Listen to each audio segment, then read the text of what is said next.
I found hidden cameras in my own home. You won't believe who put them there. Imagine discovering that your safe place, your home, wasn't safe at all. For months, I felt uneasy, sensing eyes on me in the silence. The uneasy feeling. Home is supposed to be the one place where the world cannot touch you. My apartment had always been my retreat, a small two-bedroom on the third floor of a quiet complex, tucked away from the chaos of the city. I worked hard, long hours in a demanding job, so the moment I turned my key in that door, I expected silence, comfort, safety. But over the past few months, that sense of security had been dissolving like sugar in water, leaving behind only a bitter aftertaste I couldn't explain. At first it was subtle, so subtle I convinced myself it was in my head. A strange heaviness in the air, the sensation of being observed, as though unseen eyes followed me from the couch to the kitchen and back again. I would be scrolling through my phone and suddenly jerk my head toward the corner of the room, certain I'd catch someone standing there. Of course, no one ever was. I blame stress. Everyone gets jumpy when they're overwhelmed, right? My workload was brutal, my relationship with my fiancé, Daniel, was fraying, and the late-night news cycle didn't exactly soothe the nerves. Still, the feeling didn't leave. It grew. Then the little oddities started. One evening, coming home from work, I noticed the framed photograph in the hallway wasn't quite straight. It had been centered perfectly for years, yet now leaned as if someone's shoulder had brushed it. I straightened it, shrugged it off. But 2 days later, it was tilted again. Another night, I awoke at 2 a.m. to a faint electric hum, the kind you hear from a television left on mute. I stumbled through the apartment, unplugging lamps, checking the kitchen appliances, even listening at the wall in case it was a neighbor's device. The noise persisted for several minutes, then faded into silence, leaving me wide awake and uneasy. The final straw came when I noticed the smoke detector. I was halfway through reheating leftovers when I glanced up and saw its red light blinking strangely. Normally, it pulsed steady, blink, pause, blink. That night, the rhythm was off. Quick, sharp flickers, like a heartbeat on caffeine. I froze, spoon in hand, and just stared. A wild thought lodged itself in my brain.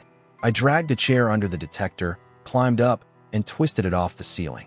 At first glance it looked normal, plastic casing and all. But when I pried it open, my stomach dropped into ice. Inside wasn't just a smoke detector. There was a tiny lens gleaming back at me. A camera. I almost dropped the device right then. My safe haven, the one place I trusted, had been violated. Someone had been watching me. My thoughts spiraled. How long had it been there? Days? Weeks? Months?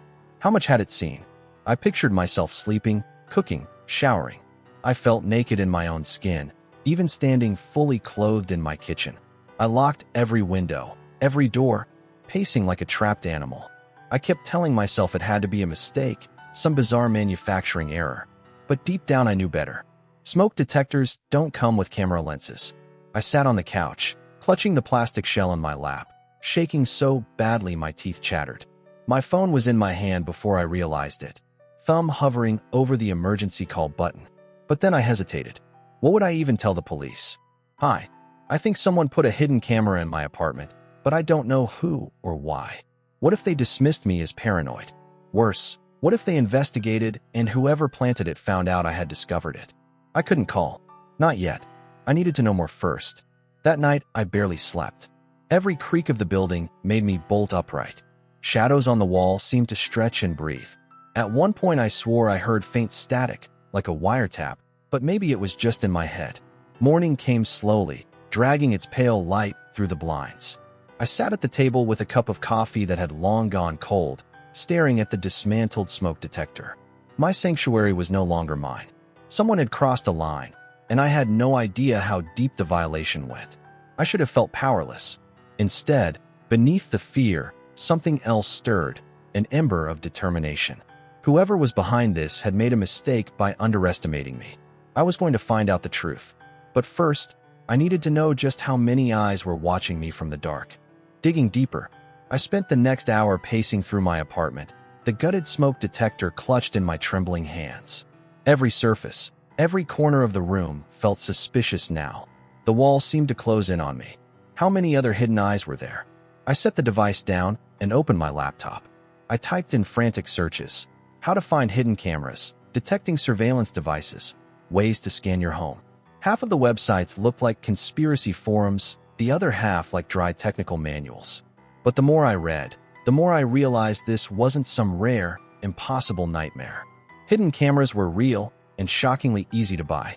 Some were disguised as alarm clocks, others as air purifiers, even as USB chargers. My stomach turned as I thought about how many gadgets I had plugged into the walls. Fueled by equal parts fear and fury, I began tearing through my apartment. I started in the living room. I unplugged every lamp, checked the bases, shined my phone's flashlight across surfaces to see if anything reflected strangely. When I pointed the beam at the vent above the couch, I froze. Something gleamed back at me. I climbed onto a chair and reached inside, heart pounding so hard it felt like it might burst. My fingers brushed against cold metal. I pulled, and out came a small device the size of a matchbox. A lens, unmistakable. My knees almost buckled. There wasn't just one. By the time I finished searching that room, I had found 2 cameras, one in the vent, another hidden in a digital clock I had bought only a month ago. Next came the bedroom, the sanctuary where I slept, where I undressed, where I sometimes cried in the dark when the world was too much. The thought that someone might have watched those moments made bile rise in my throat. I checked the nightstand first. The alarm clock that had sat there for years looked perfectly ordinary, until I tipped it forward and saw the faint glint of glass behind its speaker holes. Another camera. I ripped it out of the wall and hurled it across the room. My chest was heaving now, my throat raw from a strangled scream I hadn't realized I'd let out. Still shaking, I turned toward the dresser. The mirror loomed above it, innocent and reflective, but I remembered one article saying that two-way mirrors often revealed themselves under a flashlight test. I lifted my phone, shined the beam, and staggered back when I saw it. A tiny pinhole, barely visible, right at eye level. The mirror itself had been modified. There was a camera there too. By the time I collapsed on my bed, I had collected 5 devices in total. My hands were covered in dust, my hair sticking to my damp forehead. Each piece of plastic and wire on the floor mocked me with its silent presence.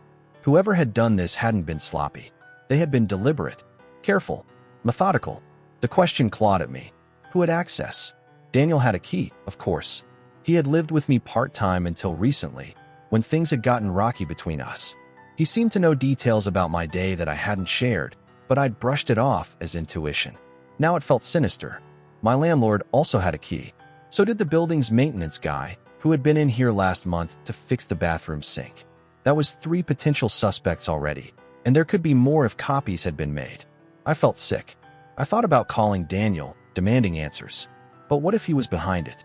What if confronting him tipped him off? The thought of hearing him lie to my face, with cameras recording my every move, made me want to scream. Instead, I decided to test something. I remembered another tip from my frantic reading. Hidden cameras often used Wi-Fi to transmit footage. If I scanned the networks nearby, I might spot an unfamiliar signal. I opened my laptop and ran a search.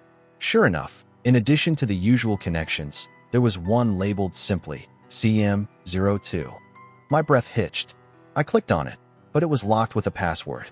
I slammed the lid shut in frustration, my hands shaking too hard to type. It didn't matter. I had proof. Cameras in my home. A suspicious network. This was no longer paranoia, but there was still the matter of the footage. Were these cameras storing everything on memory cards, or were they streaming live to someone, right this second? The thought made me glance around wildly, as if expecting someone to step out of the shadows. Finally, I couldn't resist. I pulled the memory card from one of the devices, slid it into my laptop, and opened the files. The screen filled with video thumbnails, each one a snippet of my life. Me cooking in the kitchen, me scrolling on the couch, me lying in bed, and then, worse, me undressing, me stepping into the shower, me with Daniel. I slammed the laptop shut, while rising in my throat. My private life had been stolen, my intimacy desecrated. Someone out there had watched it all. I curled into a ball on the bed, clutching the baseball bat I dragged from the closet earlier. Tears burned my eyes, but I refused to let them fall.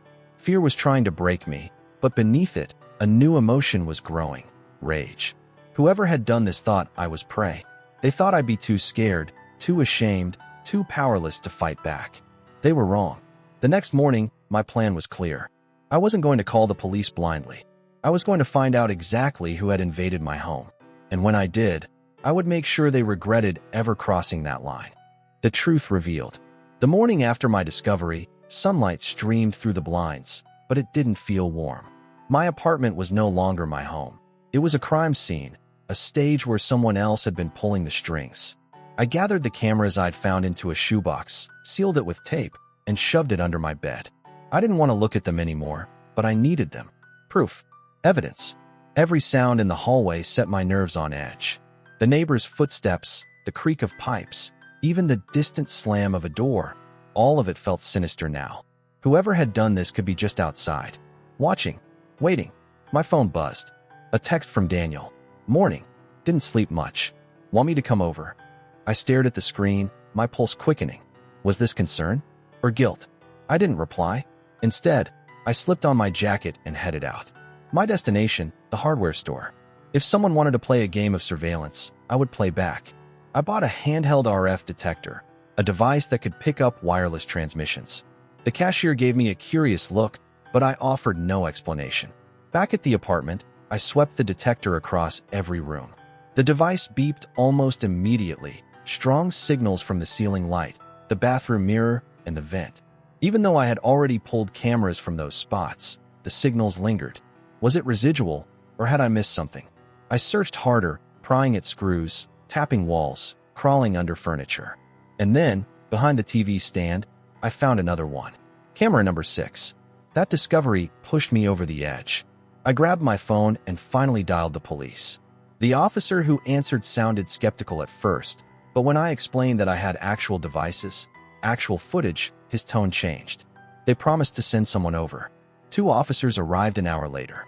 They were young, calm, professional, but their faces darkened when I laid out the cameras on the table like grotesque trophies.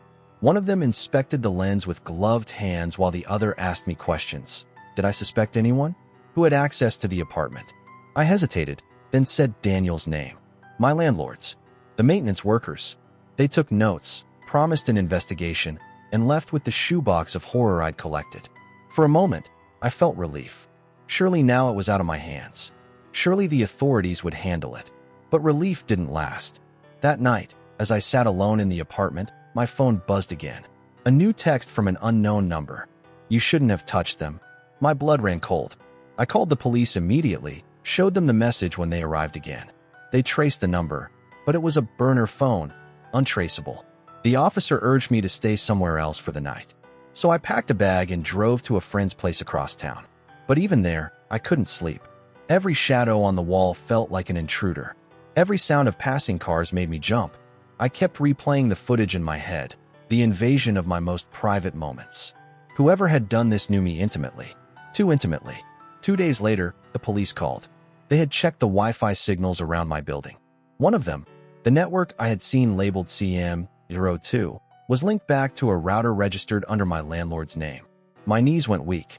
I had suspected Daniel, suspected the maintenance man, but my landlord? He was a quiet, balding man in his 50s who always wore cardigans and talked about fishing. I had signed my lease with him 3 years ago. I had trusted him. The police raided his office and found more equipment, spare cameras, hard drives, files neatly organized with tenants' names. He had been watching not just me, but dozens of others in the building. The revelation sickened me to my core. This wasn't about me personally. It was about power, control, and perversion. I was just one victim among many. The case went public within days. News crews parked outside the complex. Reporters wanted interviews. My phone blew up with messages, some supportive, others cruel.